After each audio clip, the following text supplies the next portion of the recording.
terima kasih kepada pengacara saudara Derek, kepada saudara Logoben, MP for Kelana Jaya, and also the host for tonight's forum, and YB Azan all the way from Indra Makota, Kelantan. And all of you who has taken time, I hope you have taken your dinner, and I must thank the host for giving us some kueh and some drinks here and there. This is the way to do ceramah. Thank you very much. And it's raining, and at the wrong time, but you are still here.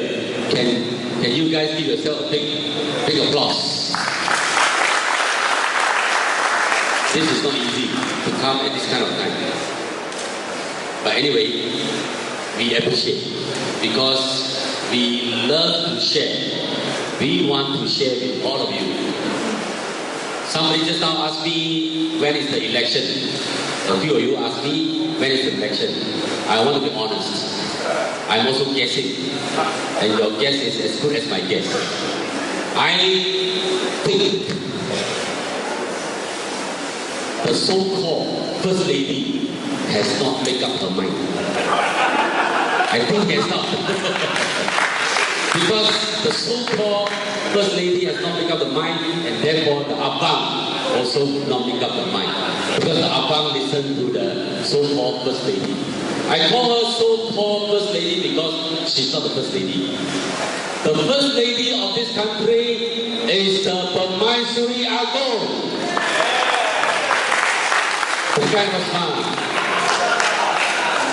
And recently I was a little upset with Rosma. Not the Chin Chin, something else. There's a university called Curtin University in Australia. I don't know why. At first I don't know why. Later I learned that. They offer something called honorary doctorate degree. Huh? Or medicine. Okay. To her. What for? For preschool education. We all know the Abang used to give up more than 100 million each year for the preschool, and therefore the preschool education was not done by her. It's our money. Usually you honor somebody in their own effort, not using government fund. Not like that. Let's say, for example, I got involved because I'm now in the state government. Every year, we gave 16 million. I'm in the committee, we gave 16 million to the Chinese school, Tamil school, Sekolah Agama. So 16 million times 4, how many millions? And after that, I got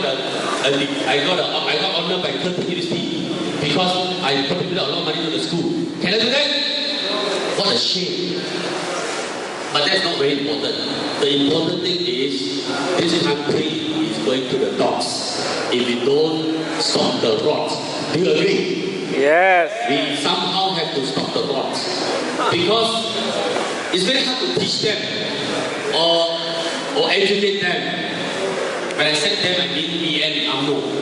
That's why can we give a big hand to our friends who do the t-shirt? And Abu, anything but Amno. Anything but BN. Because this bunch of people, the way they run the country is not acceptable. Simply not acceptable. They are number one, very corrupt. And number two, they love to play on sensitive issues like racial issues or racist politics, racial politics. And this is not unforgettable, unforgivable. You cannot forgive such people.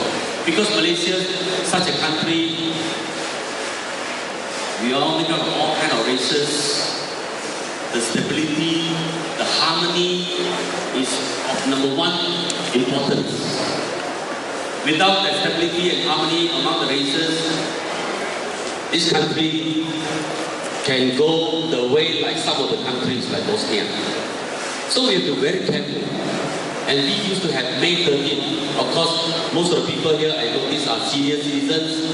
I don't need to elaborate what was May 13th. You know, we can, it's not something that you can simply use for your political gain. But this bunch of people, not only they corrupt, not only they abuse the power, they love to play on this kind of dangerous issues. Until today.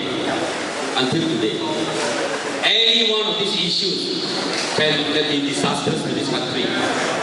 Corruption itself can be very disastrous. Everything we buy becomes more expensive. Because of corruption, our houses become more expensive. Why? Because of corruption, the developer have to pay the authorities.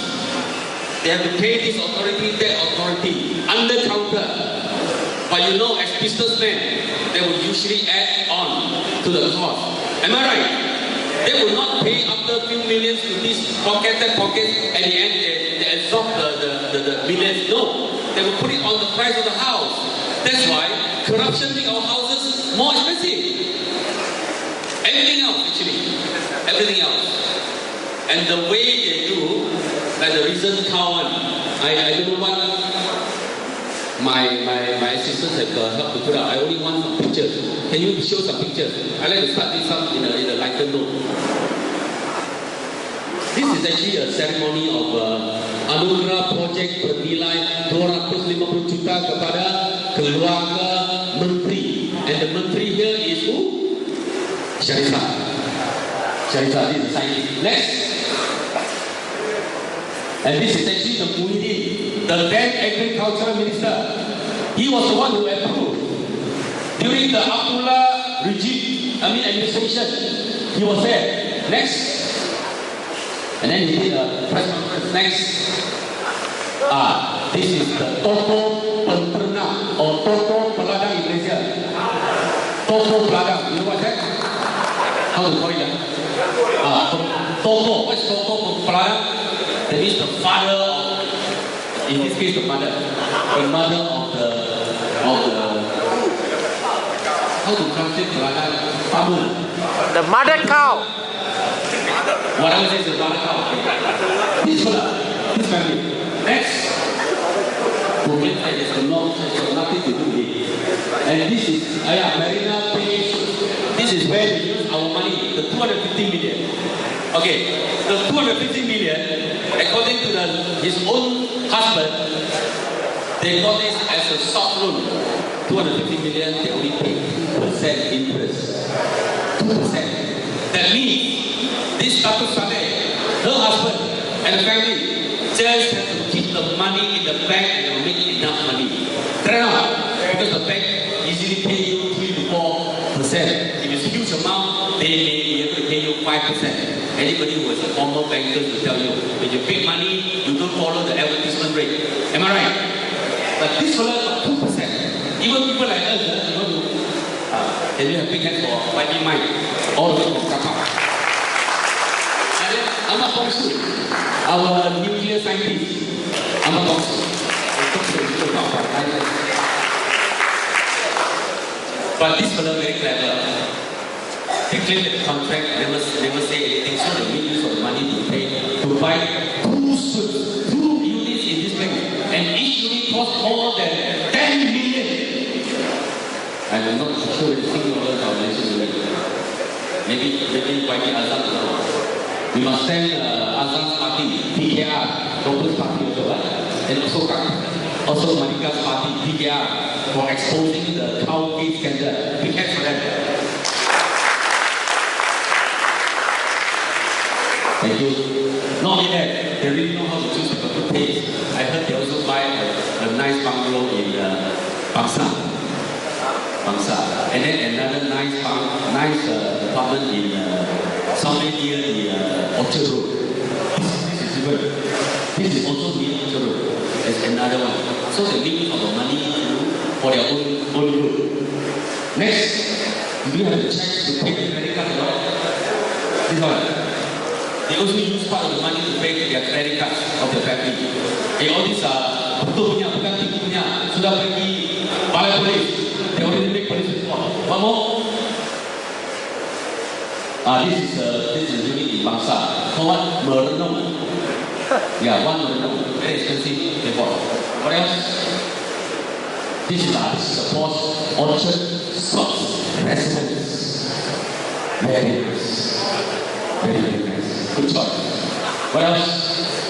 This is a car, Mercedes CL S350, costing 535,000 ringgit. Also making use of the money.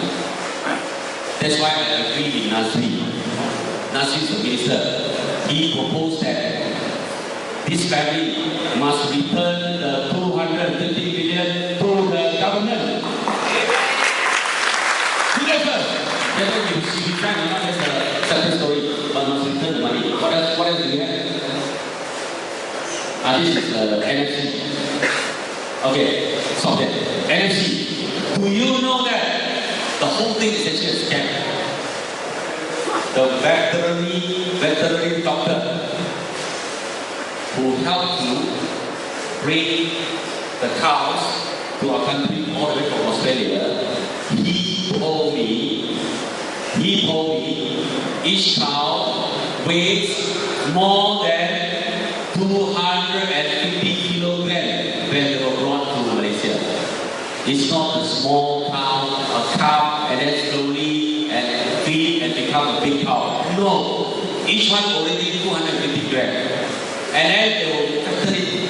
That's why it's called feedlot. Okay? Factored until about 300 kilograms above. Then slaughter, then sell. But according to the doctor, he told me, for the cow to grow from 250 to 300 and above, before you sell the slaughter, at least 50 to 90 kilograms of fat you have to throw away. I mean, that's the biological aspect of the cow. You can't do much. A cow is a cow, isn't it? So when you grow fat, there's a lot of fat in the cut. So he told me the whole thing is a scam. And these brothers, you know, Saleh has got 3 sons. 2 sons and 1 daughter, also directors of the company, you know, each one getting more than one. He himself got about something like more than 50,000 a month. And then the 2 sons, more than 30,000 a month, and then the daughter also close to that figure. Okay, they are all directors, although they do not know how to become a cow farmer. Also they do not know, they're getting a big salary. And this one, and at one time, he was asked to bring in 4,000 cows at one go. 4,000. And do you know that when they bring in the cow, they need to be quarantined. Each and everyone needs to be quarantined. You cannot simply bring the cow and just send to Malaysia. No. Each one take minutes to quarantine. But this fellow borrows some more. He brought in 4,000. I expect the doctor to quarantine them. But he said one doctor can do all that. So he call a lot of people to quarantine, to do the process. And then they are very smart people. This family is very smart. They are very, very smart people. They also have a company called Meatworks. Anybody know where is Solaris? Very posh area, isn't it? They have a shop selling good meats called Meatworks. And it's still in operation. It's not cheap. It's not cheap. You go there and look at the meat, and then you choose the meat, and then you ask to be cooked, rare or medium or whatever, then you pay. And they got the supply from NFC. But because it's all their companies, it's really up to them. And of course they use creative accounting to do their business. So, any more pictures to show? I think all the important pictures will really show you. By the way, this place is in Germas. Somewhere in Negeri Sembilan border. Negeri Sembilan and Pahang, India border. So this is how they count money. But only this is only one example. This is only one example. There are so many other scandals, one after another, and they are not shameful. Until today, Sharifah refused to resign. Although even the former Prime Minister Mahathir don't love the job so much. It's time to go. And yet they cling on. You know why they cling on? I think this has got something to do with internal politics. I'm quite sure Muhyiddin don't want to make noise because Muhyiddin was the one who approved it. How much he got, I do not know. And I cannot simply claim, I do not know how much. But he was the one who approved, so he doesn't want to make noise. And Abdullah, because he was the then Prime Minister, so he also said there's nothing wrong with it. Okay? So, she has supporters in UMNO. So she's not going to let go very easily because they got support. And these people are moving also need the Wanita votes. The Wanita votes not from the Wanita here, from Wanita UMNO in the party elections. So because of this internal politics, mind you, not easy to ask Shariza to let go. She will cling on until Tableh. And recently there's a talk that they are going to look up, they're going to charge NSC, all the directors, for breach of trust or something like that. But mind you, not easy also, because they have strong support, political support from people like Muhyiddin. That's why you don't see Muhyiddin saying anything wrong about this case. They keep quiet. Do you expect MCA, people like Chua Soy to say anything? No. He only dare to fight with Lim Guan Yin, thought Lim Guan Yin can agree. Actually, after watching the debate, I think the winner was Lim Guan Yin. I don't know whether you agree or not. He may look very cool and all that, no need to refer to anything, he can answer all questions.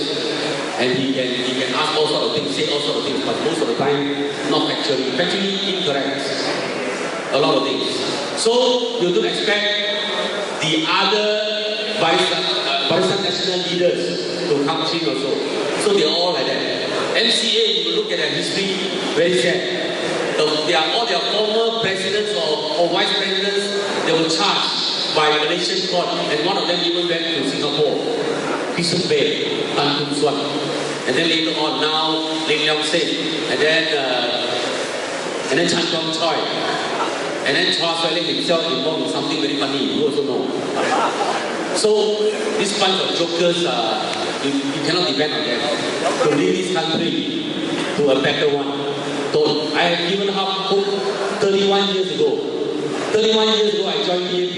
I already given up. I have already given all my hope on UMNO or MCA or these leaders or MIC, Sami Bellu and all that. You cannot depend on them. So, but our country is in danger. Before I end, there are so many speakers and so many issues. And I heard you guys got a chance to ask questions. And let me share it with you.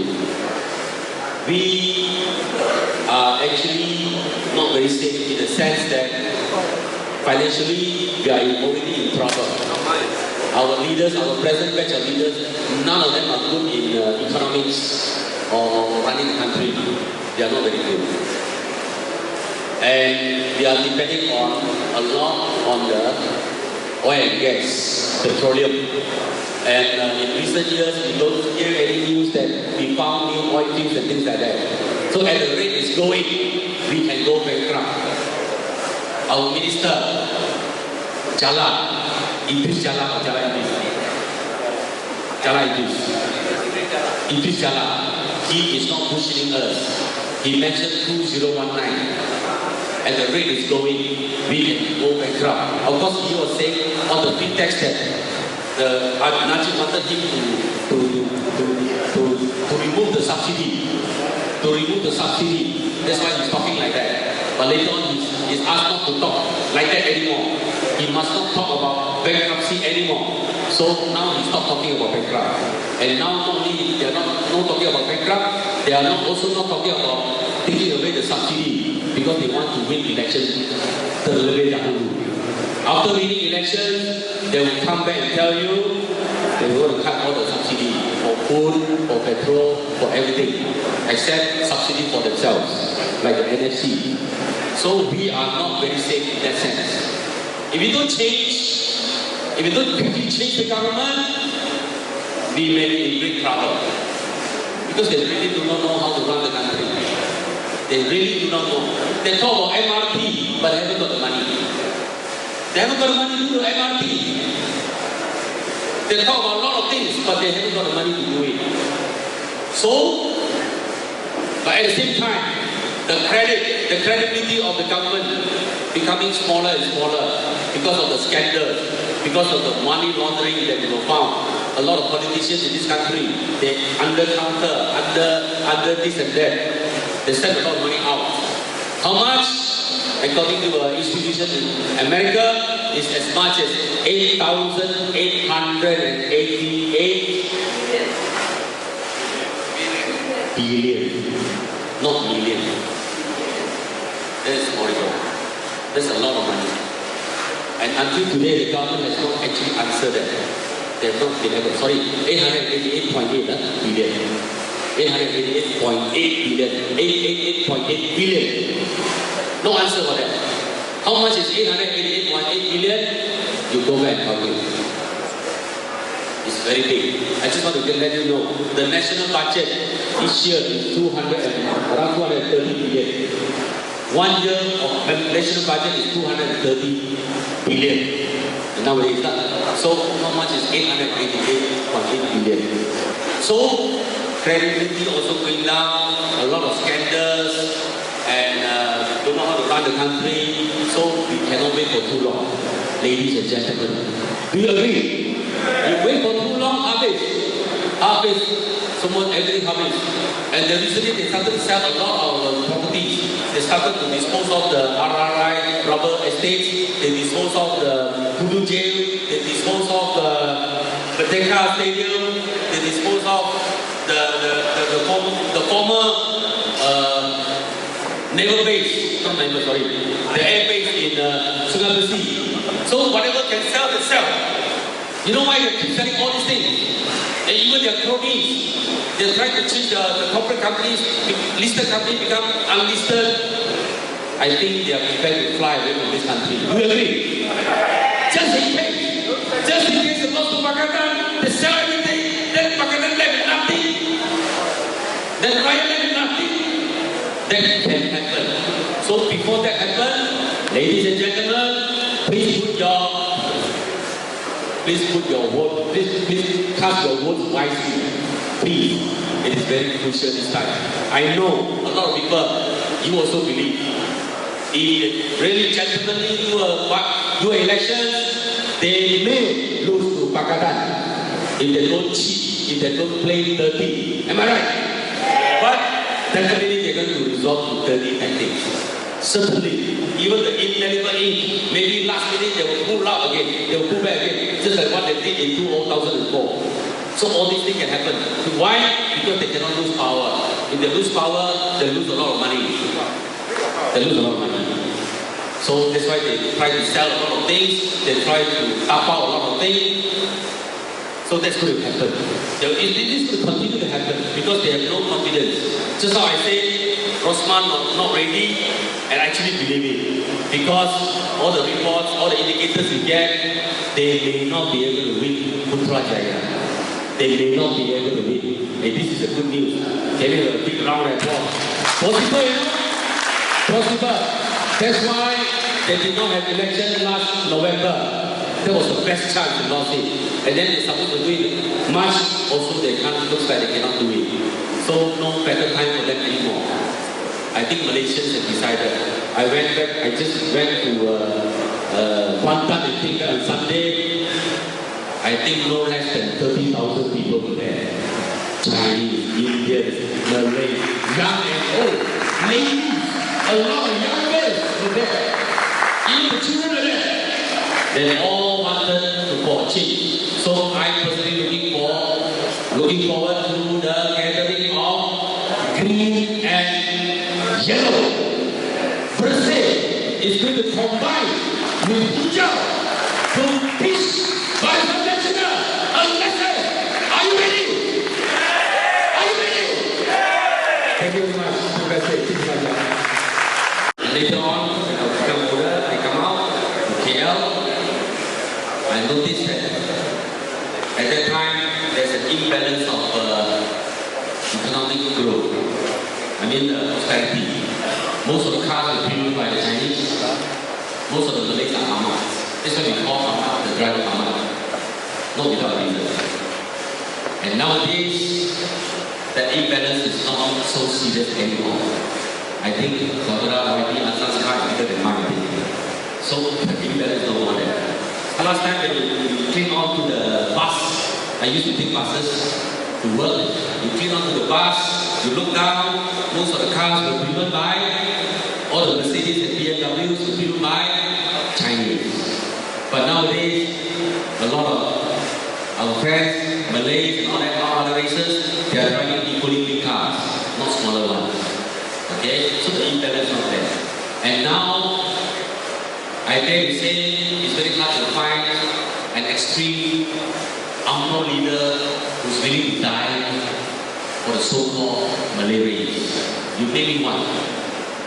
First instant they will fly away from this country. They will not stay back and wear the scarf and bring the parliament to go to the street. No more. It's not like that anymore. No, that will not happen. And we have a lot of factors that help to stabilize the country. Like it or not, the sultans, that system, like it or not, is one of the factors that stabilize the country. They don't want the country to go to chaos. And then nowadays, Malaysia is really part of the whole world community. And they are all interlinked. It's not easy to do funny things, massacres in your own country, and then nothing happens to you. It's not like that. No more. You look at Indonesia. You look at the other countries like Iraq and all that. You cannot do that anymore. The people are wiser. And the younger generations, my children's generations, they have Malay friends, they have Indian friends. They mix with each other quite freely. They play football together. They watch football together. The things they like are more or less the same. And then, most importantly, you have equal numbers of Chinese, Indians and Malays and all that in the opposition, even equal numbers of Chinese, Malays and Indians in the Barisan Nasional. If there's a change of government, Anwar Ibrahim will be the Prime Minister.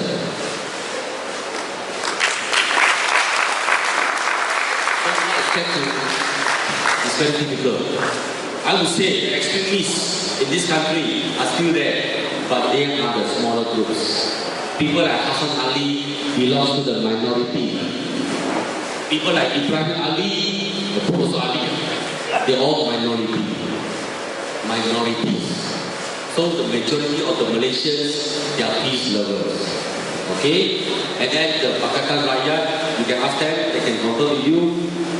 We have a lot of supporters, we have a lot of sensible people in the police force, we have a lot of sensible people in the army force. You cannot play the fool with them. You cannot simply order them around. No more. That's my answer. Thank you very much.